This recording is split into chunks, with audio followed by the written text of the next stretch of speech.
La parole est à monsieur Michel Berson pour le groupe socialiste. Ma question s'adresse à Madame la ministre en charge des PME, de l'innovation et du numérique. La France se situe au 6e rang mondial pour la recherche scientifique, mais elle n'arrive qu'à la 16e place pour l'innovation technologique.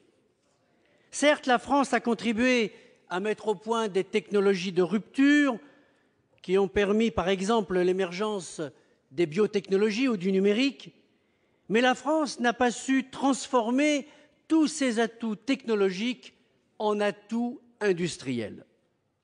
D'où un décrochage, depuis 10 ans, de la compétitivité de nos entreprises, avec ses conséquences sur l'emploi et sur les comptes publics. Aujourd'hui, nous savons tous que le premier levier de la compétitivité, c'est l'innovation. L'enjeu pour notre pays est donc de placer l'innovation au cœur de nos politiques publiques, d'encourager le développement des écosystèmes favorables à l'innovation, de doter l'innovation d'outils d'impulsion, de pilotage et d'évaluation. Pour faire face à cet enjeu, le Premier ministre a lancé le 4 novembre le plan « Une nouvelle donne » pour l'innovation.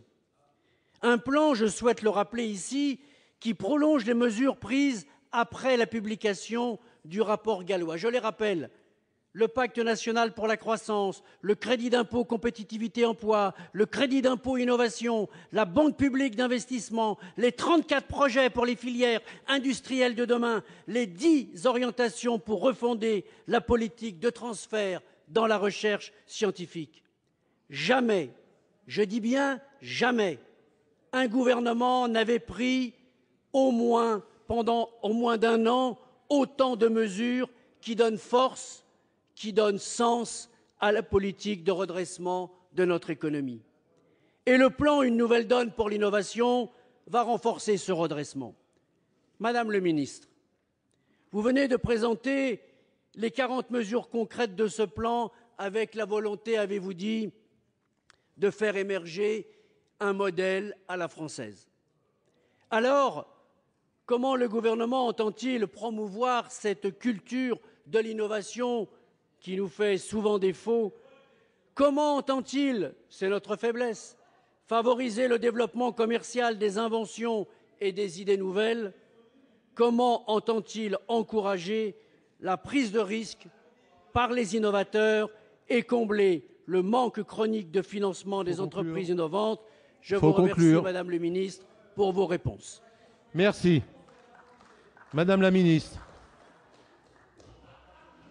Merci, Monsieur le Président, Mesdames et Messieurs les sénateurs. Monsieur le sénateur Berson, vous avez raison, je commencerai par là, de signaler qu'effectivement, depuis un an, le gouvernement a mis beaucoup en œuvre pour une véritable politique de l'innovation. Et vous avez raison aussi de souligner qu'au cours des 10 dernières années, en revanche, peu a été fait pour stimuler l'innovation dans notre pays. Alors vous avez rappelé un certain nombre de mesures qui ont été mises en œuvre à la suite du pacte pour la croissance, la compétitivité et l'emploi, le crédit impôt recherche, l'extension à l'innovation, le statut du jeune entreprise innovante étendu elle aussi à l'innovation, 2% de la commande publique réservée à des entreprises innovantes. Ce sont déjà des premières mesures que nous avons commencé à mettre en œuvre. Et puis il est vrai, le Premier ministre m'a confié le soin de coordonner un plan pour l'innovation afin d'avoir une politique complémentaire des plans de la Nouvelle France industrielle d'Arnaud Montebourg, qui sont des politiques sectorielles.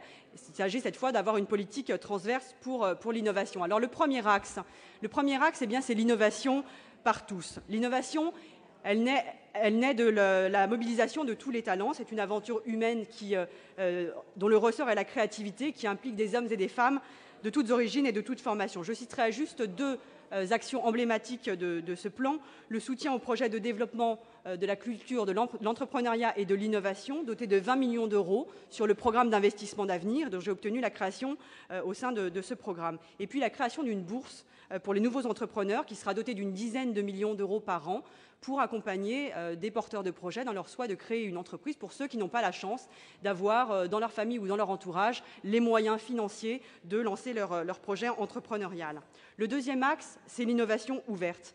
L'innovation, vous le savez bien, elle ne se planifie pas, elle naît dans les écosystèmes, vous avez prononcé ce mot, elle naît de la rencontre entre des acteurs d'univers différents, des chercheurs et des grandes entreprises et des PME, des ingénieurs et des designers, et c'est cela qu'il nous faut soutenir, la dynamique des écosystèmes, c'est-à-dire la dynamique des territoires. Pour ce faire, nous mobiliserons les grands groupes à travers un partenariat pour l'innovation ouverte que nous allons signer en début d'année 2014 avec les principales organisations représentant les entreprises. Nous essaierons de traiter des sujets comme l'essaimage, le corporate venture, le mécénat de compétences, la commande privée innovante, etc.